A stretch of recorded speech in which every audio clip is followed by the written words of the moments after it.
Fórum. Estrategia de divulgación del conocimiento sociojurídico. Presenta la Facultad de Ciencias Jurídicas y Sociales de la Universidad de Caldas. Un saludo para todos. Hoy en Fórum hablaremos acerca de la paz. Para eso nos acompaña el doctor Mario Hernán López, administrador de empresas, magíster en gestión ambiental del desarrollo sostenible y doctor en paz, conflicto y democracia. Me acompañan en la entrevista John Freddy Betancourt, Manuel Grisales y Natalia Ocampo. Para iniciar nuestro diálogo, quisiéramos pedirle, profesor, que por favor nos brindara unos lineamientos generales acerca de qué entender por paz. ¿Cómo nos podemos acercar a ese concepto, ya que es el que más se usa, pero a la par del que la gente menos entiende?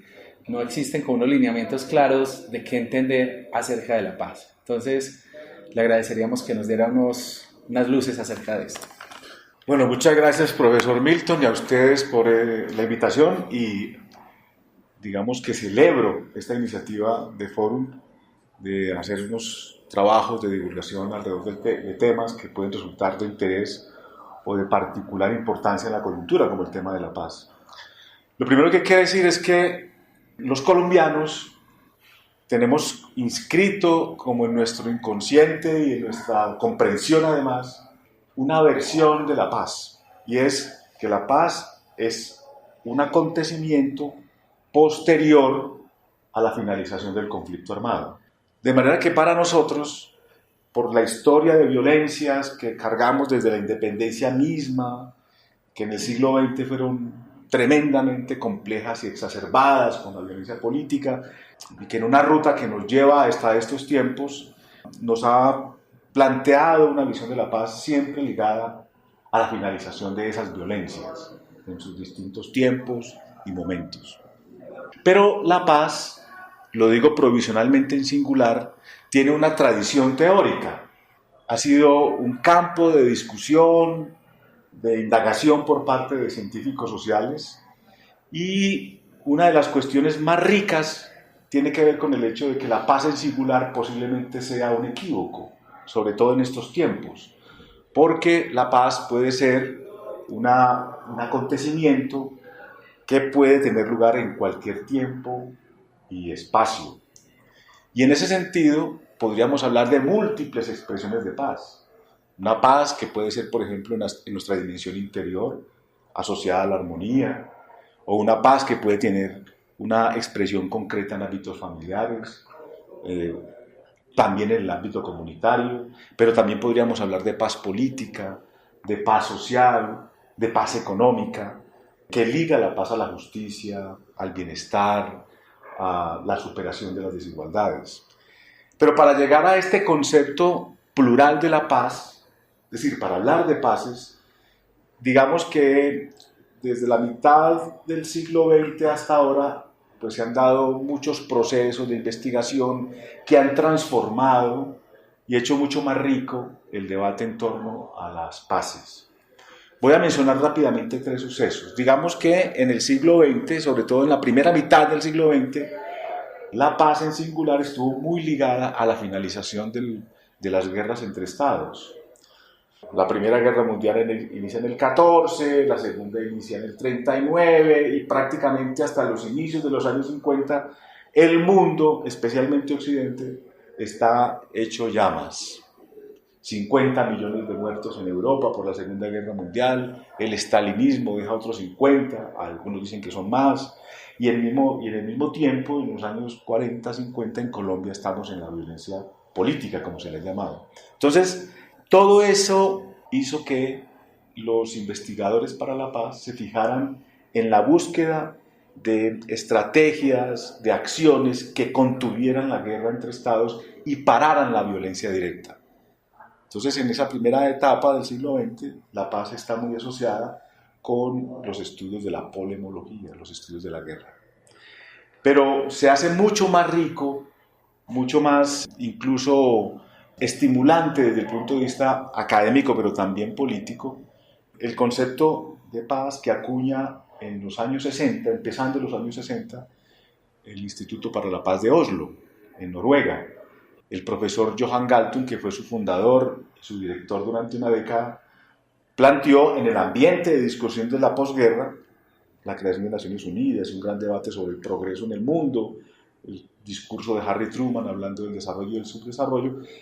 Johan Galtung plantea que la paz se tiene que vincular también a temas como la justicia, a temas como la superación de la pobreza, a la transformación de un mundo profundamente desigual, y no solamente en ámbitos locales, sino también en ámbitos internacionales. Entonces, desde los inicios de los 60 hacia adelante, se comienza a hablar no tanto de una paz preventiva como lo fue antes para evitar la guerra, sino de una paz proactiva, construir condiciones para el despliegue pleno de la vida, diría el profesor Johan Galtung. Y a eso, en la literatura especializada, se le conoce como paz positiva, construir paz. Hacia los años 90 va a haber un salto también extraordinario en las investigaciones en torno al tema, porque de los 90 hacia adelante quizás se puedan sintetizar en tres los grandes sucesos que transforman esto.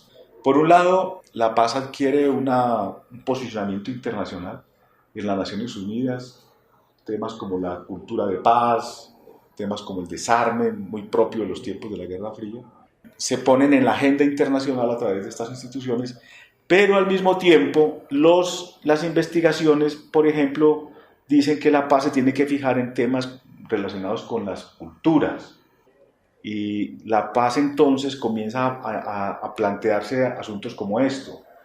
No solamente basta con la justicia y con las condiciones materiales propicias, sino que también, por ejemplo, el orden patriarcal plantea una pregunta en torno a la paz.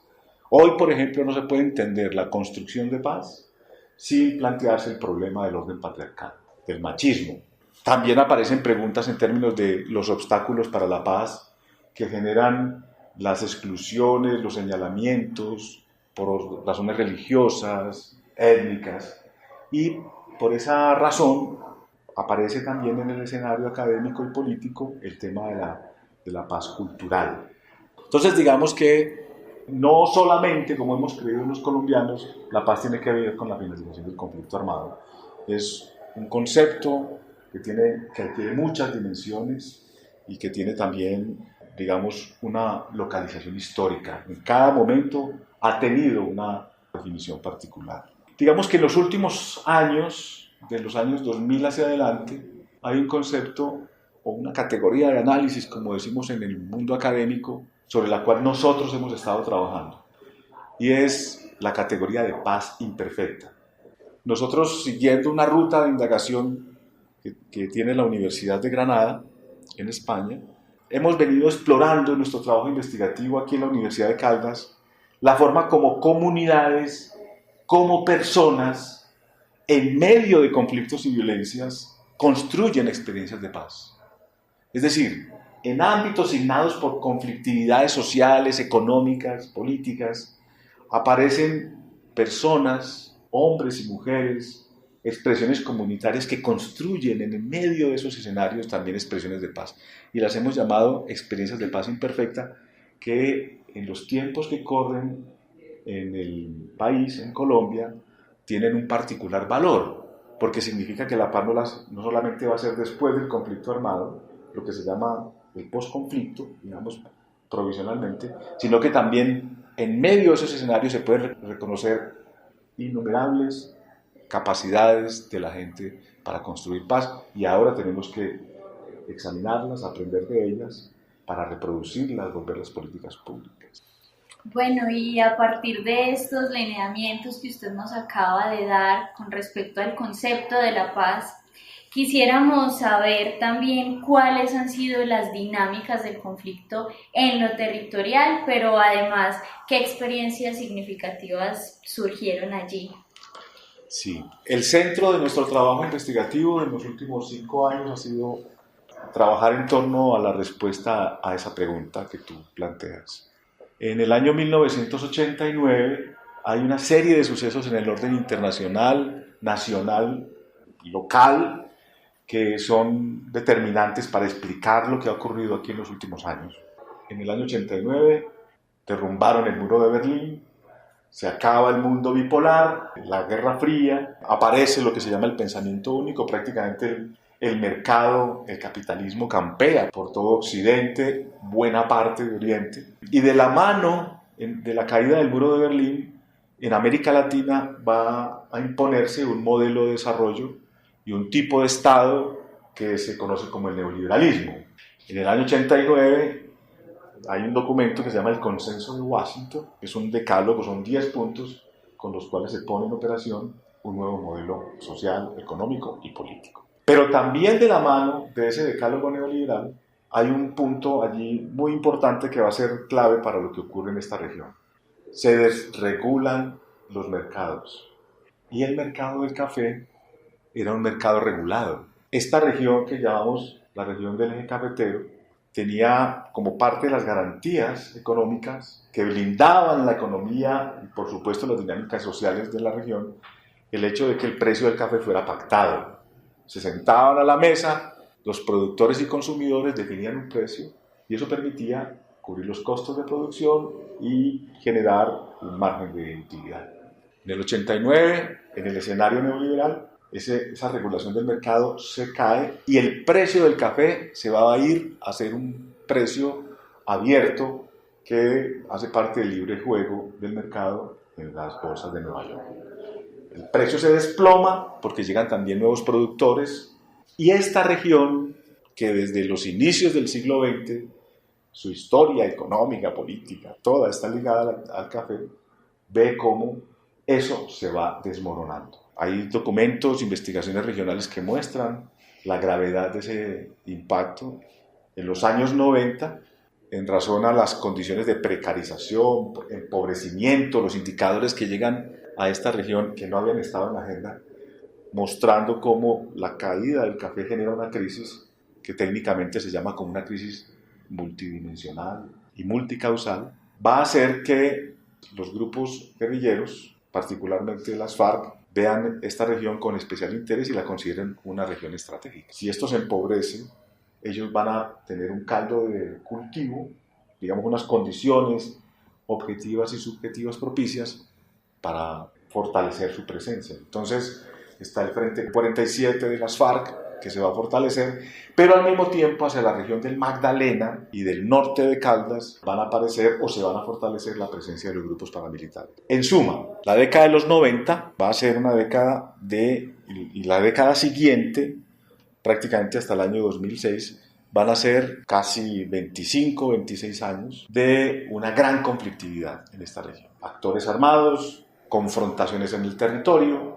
Hacia el año 2000 comienzan a aparecer las tomas, los desplazamientos forzados, violaciones a los derechos humanos, desplazamientos masivos en el año 2004, por ejemplo, que no habían estado en esta región, como lo acabo de decir, paramilitares en la zona del Magdalena, que van ascendiendo en la disputa territorial hacia el oriente de Caldas, paramilitarismo en el norte, una confrontación paramilitar y guerrillera tremenda en la zona del occidente. Caldas dejará de ser como una especie de paraíso, de desarrollo ejemplar, modelo para el país, para convertirse en un territorio en disputa por los actores armados.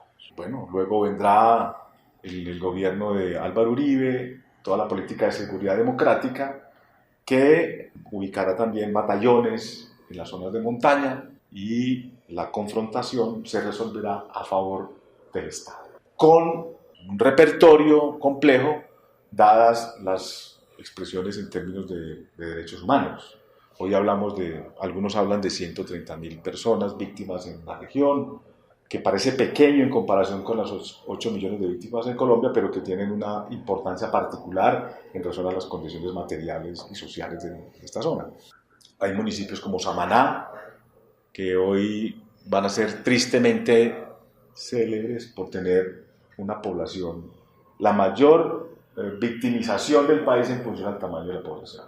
En la perspectiva de trabajo investigativo que ofrece La Paz Imperfecta, nosotros nos hemos ido a mirar lo que ocurrió en esta región, especialmente en el departamento de Caldas, y estudiar, primero reconocer, conocer, acercarnos, identificar las experiencias humanas y sociales de la gente que en ese conflicto que acabo de describir de manera muy gruesa construyeron paz. Entonces nos encontramos unas cosas increíbles. Por ejemplo,